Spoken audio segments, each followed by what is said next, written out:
Welcome to the Movement Center and welcome to the Office series, an innovative idea where we've compiled a series of videos showing you how to self-manage and self-treat common office injuries that we see all in the comfort of your own office. Oh, and move like you mean it.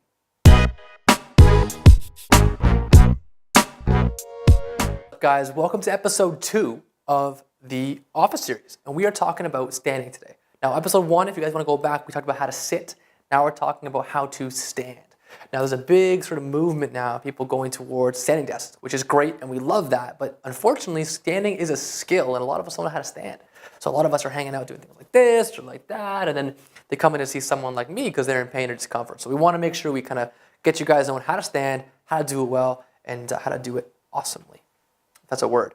So we're going to have Brittany here demonstrate for us some kind of standing positions, and we're going to take you through a process that I like to call the standing macarena, which is a kind of a process you can go to make sure you're in a good standing position. So we're going to take a look at Brittany, and she's going to show us from the side, sort of beginning of a day, trying to show off to your physio, good standing position. So she shows us that. She's really arch extended, she's doing well. A lot of times, a lot of females specifically will really extend or arch their lower backs, just like this, kind of lock out their knees. She's also wearing heels. Don't stand in heels all day. Ladies, I'm looking at you. That can also create issues, especially at the ankle, hip, and knee. Not to mention toe whack, a low back pain. But this is kind of where we see people hang out. Now, the other thing we tend to see people do a lot is lazy posture. So you start off like this, but everyone sort of droops into something like this, right? So show us that. So she's drooped, right? She's kind of hanging. She's doing her thing all day, right? She's standing this way. You can see she's got one hip kicked out to the side. Most people like to lean to one hip a little bit more than the other, not to mention cross one leg more than the other, and that can create two imbalances over the long term. So we're gonna dust that off, and we're gonna talk about some ways that we can activate using our standing macarena.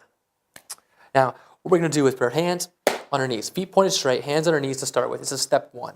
What we're going to do from here is think about arching your feet or kind of gripping the ground, bringing the balls of your feet and your heels together to kind of pop your arches up. And then from here, what we're going to do is squeeze our bum muscles as we twist our knees out. So we're kind of throwing our knees out as far as we can. You should find your arches pick up off the ground and kind of put your weight more towards the outside of your feet a little bit, right? Outside. Now, the next thing that we're going to do here is grab our butt. So this is step 1. Step 2, butt. Grab your butt. Perfect. We're going to squeeze our butt and come up and stand nice and tall. And hold your butt squeeze as long as you can. Now, I'm going to borrow you for a second. We're going to face this way again. Now, you're going to relax your butt. You just stand normal. Right? We might like to watch her lower back here. Now, squeeze your butt as hard as you can. Okay, notice how that kind of comes a little bit more neutral, a little bit less bent. So I'm relaxed, and I squeeze my butt, and it sort of neutralizes and activates my lower back. So that's what we're doing. We can face this way again. So again, step 1 here, boom. Step 2, come up nice and tall. Step 3, we're going to grab one hand on our belly and one hand just on our chest or over the sternum, which is that hard bone that goes down the middle of your chest to here. Now, what I want people to do is keep this stomach hand stable, and the top hand's going to go up and down, back and forth until you find it's parallel to the ground. So you're not really extended and arched from the upper back. You're not really flat and flexed. You're finding that neutral position to bring your upper back and put it level on your lower back, which is being held by your bum muscles, right? Pretty sequential there. So once you find that good neutral position, the last piece is our shoulders and our head. So from here, we're going to face this way. We're going to do just like we did in episode 1, focusing on our squat and our seated position, is you're going to bring your shoulders out to the side, or your elbows out to the side. Perfect, good. Which brings your shoulder blades gently together. Bring your head back, exaggeratedly and crazily, and you're going to relax your arms down by your sides. But keep your shoulder blades just activated in that position. So if we have Brittany face this way, and get her fancy red hair out of the way, right? And you relax everything. And then you go ahead and bring your arms out like we talked about. You can see how shoulder blades come together a little bit, right? And if she relaxes her arms, you can see that she just kind of gently holds that position. She's not crazily holding them back like this. She's just gently holding that position. Nice. All right.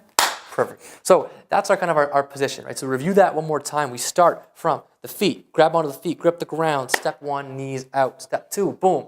Grab on your tush. Come up nice and tall. Step 3, belly, chest, find that good neutral position.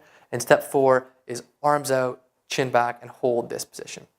Now, we've got our abs on 100% from activating our abs. We've got our bum on 100% from activating our lower back and our pelvis area. So how do we maintain that? So the question is you don't, right? You can't hold that all day long. You wouldn't be able to move. So what we want to do is activate that to 100%, squeeze it, good, and we're going to back that off 50%. So you back off 50%. Perfect. You're going to back that off another 50% again. Now you're at about 20, 25% contraction. This is where you live throughout the day. So you want to have a little bit of resting tension in your glutes, in your abdominals to give your spinal column and your hips a little bit of love so they're not hanging on the meat, so to speak, all day long. So that's how we stand, guys. Now, to add on a last piece to this is we can't stand like this all day long. The next position is our best position. And so what I mean by that is, it's okay to hang on one hip a little bit if your core is activated and neutral, but then you want to switch to the other side. You can go feet forward and back, kind of lean back and forth while you're working. And here, back and forth. As long as you're keeping the macarena rules in mind. So you're not doing this, you're activated, your core is tight, you're still neutral, and then you're doing this, right? To keep those positions. So side to side movement, back and forth, all good options to kind of get yourself in a good position, good, awesome standing position. Just beware the dreaded forward lean. All right? If you guys have any questions for us, leave them below. We love questions. Follow us on Instagram at The Movement Center. And subscribe to the channel and move like you mean it. Thanks a lot, guys. Stay tuned for episode 3.